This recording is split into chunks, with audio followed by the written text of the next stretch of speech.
What's up, K-12 Nation? This is Dr. Williams with the My K12 Career Show. We have a great guest for you today, Dr. Marlene DeFrates from the great state of Florida. However, she grew up in Chicago, Illinois, so she definitely considers herself as from the great state of Illinois and Chicago itself. So super excited to have her on the show.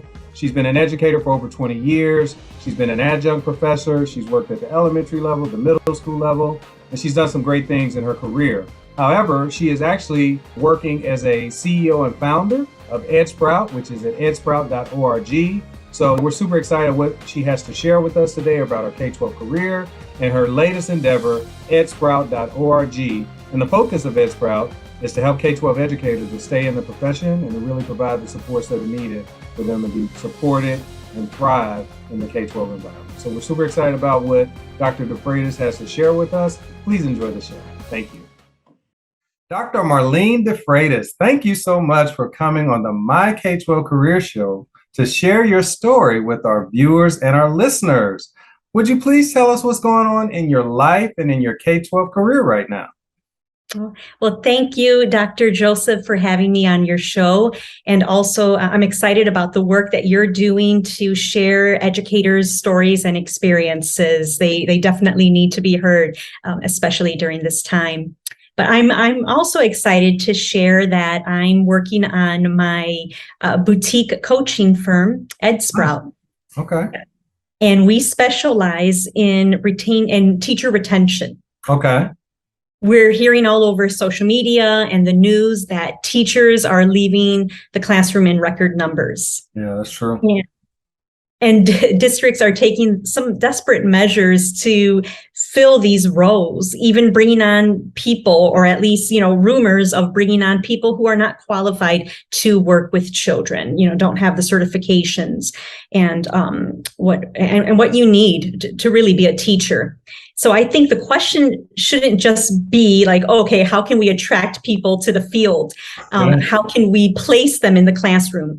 Because all of these efforts are being concentrated in those areas. I think the question should be, how can we keep teachers, good teachers, happy teachers teaching? Yeah. So I think the focus needs to also shift to teacher retention. Great. So how long ago did you start this organization? Okay, so a little backstory there. I actually started this, I called it a side business with a friend a couple of years back. We did some professional development and for science. However, I ended up rebranding and becoming EdSprout. Because I think with all of the news about the teacher shortage, it just became frustrating for me. And I thought something needs to be done. Sure. And I want a hand in this, how we can improve the school system for teachers. And because in the end, it's about the kids. It's about improving education for children. Yeah, that's true. So so you're right. So I'm in Seattle right now and you're in Florida, correct? Yes. Okay. So yeah, I'm a principal at a high school. We have over 100 staff members, over 1,300 students. Yes, we definitely have had some struggles as it relates to teachers deciding to pursue something new, and also, truthfully, attracting new teachers to the profession. So how would you help, or how would your organization help a school specifically like mine and maybe a school system like Seattle Public Schools? Okay. So what we're doing now is focusing our time on mentorships for school leaders. Okay.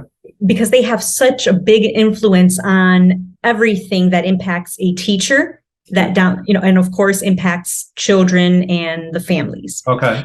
We provide coaching, that one-to-one coaching for school leaders that not only need support in finances and operations, but really about how you support your teachers, tapping into your empathy and understanding what teachers are going through. Right. And we then provide professional development for teachers, which school leaders are providing that input so that we can personalize professional development for teachers so that they feel that they're really being heard and their professional judgment, right? That their school leaders know and respect their professional judgment. Teachers in the end, they're the ones who understand where they need to grow, but with input from the principals. That makes sense. So I guess my question is, how does that work? Is that something where you would just reach out to an individual principal, or would you reach out to the district? I mean, how does that work as far as your company? Let's say I'm in Seattle, but you're in Florida. How does that look? Is that something that's done through virtual? How does that all work? Yes. So right now we are looking to work nationally. I am starting in Chicago. Okay. And hoping to do this work in Florida as well. And actually, we're looking to reach out to the school districts. Okay. Because the school districts, they make a lot of the choices in terms of, the school district may already have, a certain type of, mentorships or coaching, but really we want to differentiate ourselves with, you might have, the district might have mentoring and coaching for the principals, but maybe the focus is more on operations and finances. But we're about partnering with principals so that they can start to make decisions, learn to make decisions that will keep their teachers happy. And that's looking at, beyond just schedules, but really tapping into, what can we do to keep teachers there? What are they seeing? So really digging, deep. Okay, so you mentioned Chicago, Illinois, and Florida. Is there a reason why you're starting in those two states? Yes, well, I was born and raised in Chicago, so I'm a Chicago native. My heart is there, and I'm also a Chicago public school graduate. Okay, wow, okay. Yes, sometimes I've had people say, they either shy away from admitting that, or some people say, you might not want to say that. No, I'm proud to say that I am a CPS graduate. I had wonderful teachers that made an impact on my life that influenced me to become an educator. Wow. I taught for 14 years and loved it, but eventually moved on to become an administrator to be able to influence change in education. Awesome. And so I've chosen Chicago as, where to start, and Illinois overall. Sure. And hoping to then also partner with Florida schools. That's awesome. So you said that you taught for 14 years. Was there a specific level that you taught at? Yes, actually, I can't believe my teaching career started over 20 years ago. Wow. It's crazy when you look at it. Yes. Can't believe 20 years ago. And I started first actually as a second grade teacher, I think a bilingual teacher at the time. And I had met someone who told me about her school. And she was like, my principal would love you. You need to come and apply to this middle school position. Okay. And I was actually, that was my concentration in college and in my undergrad was language arts middle school. Oh, okay. So, yes. And so when I went to the school and interviewed, the principal, we connected, and she mentioned you will need to teach a few periods of science. Wow. So I thought, well, okay, I don't have, the background for it. And she said, well, we can't support you on, how you can get the credentials for it. So I ended up falling in love with teaching science. I had an awesome mentor who really, she was dedicated to the children, and she made it a very student-centered science classroom. Okay. So from then on, I loved science. I went on to teach middle school for about at least 10 years, language arts and science, and then a few years in high school, biology and chemistry as a special education teacher. Wow. So making science accessible to all children, no matter what skill set. And so I think I went off on a tangent there, but that's been my teaching background. So elementary, second grade, then middle school, science and language arts, and then high school, special education, and then some of the more advanced sciences like chemistry and what else?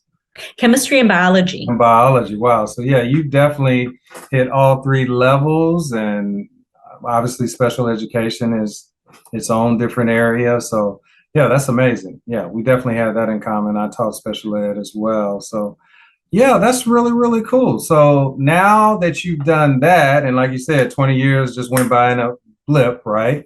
How how do you see, is there a name, is there a story behind your name, or how did you come up with Ed Sprout? Oh, I came up with the name after thinking about how we can improve education for teachers that are thinking about leaving the profession. So I thought about school leaders, principals, assistant principals, instructional leaders, and the relationships they have with the teachers in the building, Sure. with the students and parents. So thinking about, how we can create these new relationships. So even if you're a principal who, let's say, you are having difficulties with your staff, maybe your approach hasn't been all that positive, well received. Well, guess what? You can grow a new relationship with your staff of teachers. And that's where Ed Sprout, I thought that was, appropriate for that vision. I love it. That's super cool. So let me ask you a question. So let's say after this interview, we don't talk for 5 years. Where is Ed Sprout in 2027? Well, I'm hoping by 2027, which it's a good question, from 5 years from now, I'm hoping that we are we are at a national level. So even 5 years from now, I know that's, super ambitious, but, I'm really committed to this work, hoping that we are, in districts that need us, especially districts that are serving our students that, can sometimes be, shortchanged. Right. And that's, where, our areas of, poverty, of high teacher turnover rates. So we're hoping to be on a national level in schools, partnering with school leaders that need that support and how they can connect and support their teachers. Right. So I'm just trying to picture exactly how you would support a school. Let's say that you worked it out with Seattle Public Schools that, hey, we're going to give you one pilot school just to see how you would do in that school. And then if it's successful in that school, then you can go to other schools. And let's say that my school is the school that you're actually going to pilot your program in. So what would be, and I'm not saying it would be the exact way, but like, what would be the steps for you to kind of, onboard into my school and work with me as the leader and work with ultimately my teachers in the school? Yeah. So I think a big part of it is gathering information, gathering data, and understanding what the teacher turnover rates are. Okay. And in the district. And if they're negative, if they're finding that teachers are leaving, then thinking about, then really being able to identify through surveying the school, understanding, first, instead of just looking at the deficits, but instead of viewing it in that way, the teachers who are staying, what do you think is influencing them to stay? Sure. So I think it's really having some really good questions for school leaders. And so it would be the school leader, the principal, assistant principal, and partnering with an educator expert, an education expert, I should call them, who have had the experience, who have had, their teachers stay on, for years, and who can then, be able to coach that school leader in how they can, turn things around. Sure. Would that all be virtual, or would it be in person? Would you need to come to a place like Seattle, or how would that look? Yeah. So these are really good questions. And because again, I just launched in January, I'm hoping that to, get into school districts where then from there we can see, what is the need? Is it, better to do virtual? Does that fit? So we're flexible in terms of, what works best for the school leader, because they have a lot on their plate. So it could be, I need a combination of virtual. I need, a combination of in-person. So we would have, we have education experts then who, can do a combination, but mainly virtual, because, just thinking about the pandemic, keeping people safe, if it can be done virtually, which the pandemic did show us that, education, and coaching can be done virtually. Sure. So when you say education experts, I mean, obviously you're starting this. You mentioned that when you initially started it, it was with a former colleague. Um, how do you envision that? Is that something in terms of as you grow from just Florida and Illinois, are you partnering with other education experts in other cities? Or are you contracting with them? Are they employees of Ed Sprout? How does that look? Great. Yes. So actually, we would be hiring independent contractors. Okay. They would work as contractors, and I have a network of friends who are educators and who are school leaders. Sure. So really tapping into them and being able to offer their expertise then to other school districts that find that they need support in keeping their good teachers. Sure. So I'm sure right now, even as we speak, Dr. DeFrates, I think that there's probably teachers out there right now that are looking at you right now saying, you know what, I'm tired of this profession. It's burned me out. And I was in a lot of ways, maybe even burned out even before the pandemic hit. But now the pandemic has definitely burned me out. Like, what words would you share with them on this profession and sticking it out and staying the course? Then that's another really good question. And my advice would be, and because I've been there, and again, I was in the classroom for 14 years, and I had wanted to leave prior to even my 10th year. Okay. But again, because I loved, working with the kids, I think it would be helpful for teachers who are burnt out to either, walk away from it for a moment, right? Whether it's don't teach summer school, don't teach, after school, take that off your plate. Don't, so I think so that they can then refocus and find support, I think again, that's why we want to be able to partner with school leaders to say, how can we have this open communication so that your teachers, before they even reach that point of burnout, having that feeling that they're able to come to you and say that they need support, or this isn't working, and so how do we improve the teacher's life. But I think it's for teachers definitely to start learning about more setting boundaries, scheduling wise, what they can take on so that they can refocus and take that mental break. So you mentioned that around year 10 you really felt like quitting, right? But for whatever reason, your love for education, maybe just my financial situation, you want to just make sure you can pay your bills, but you stayed on for another 4 years. Like, when did you just realize, okay, this is it, I need to move on and I need to try something new? Yeah.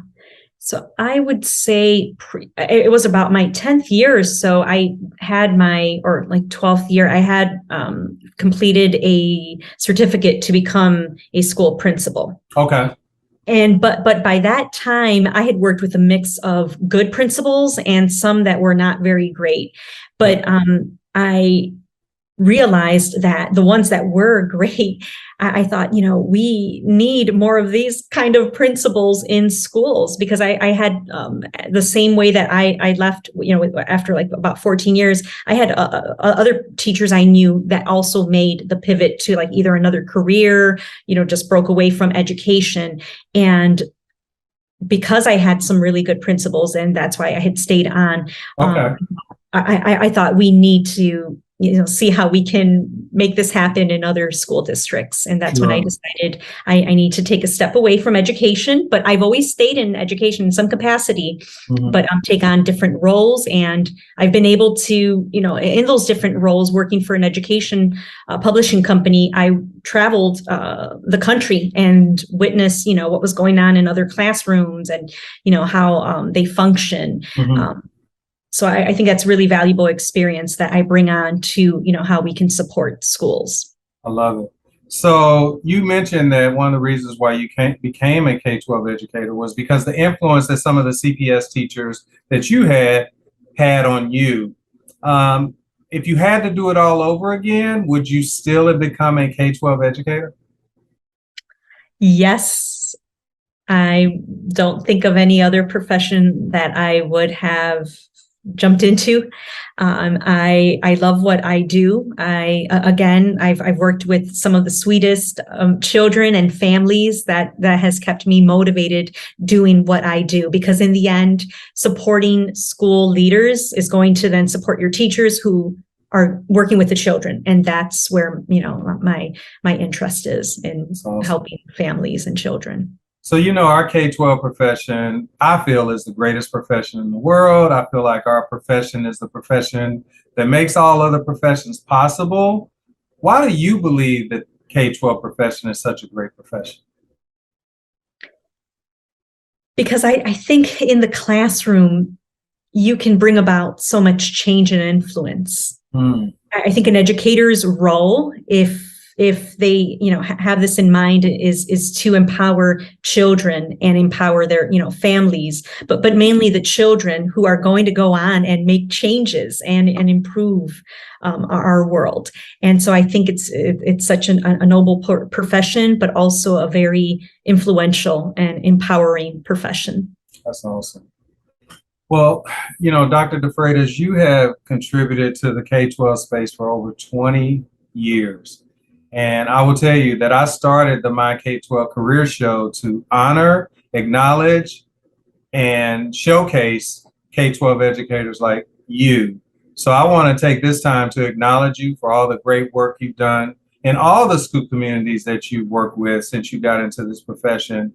And we are very grateful for all you've done for the K-12 profession. Thank you so much. Thank you so much for your time and also for having me on the show. And I'm really excited about your work too. Thank you. Well, I thank you for coming on the show. But before you leave, would you please give all of our viewers and listeners across the world some parting words of wisdom?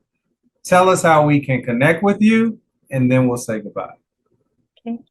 Well, again, I think it's to keep in mind that education, teaching can be very empowering. And I think we, as educators, you can, if you find the right support, stay at it if you can, because the kids do need you. And if anyone's interested in connecting with me, they can find information on edsprout.org. So edsprout.org. And I also have an Instagram for Ed Sprout as well. Awesome. And they can reach you on LinkedIn, right? That's how we connect. Yes. All right. Well, thank you so much, Dr. DeFrates, for coming on the show. We really appreciate you. I can tell there's greatness within you. I know that you're going to do amazing things with Ed Sprout. And all I ask you to do is just keep in touch with us. We'd love to see and hear how your company is doing in the years to come. And we really appreciate you. Thank you so much. Thank you. Bye. All right. Thank you.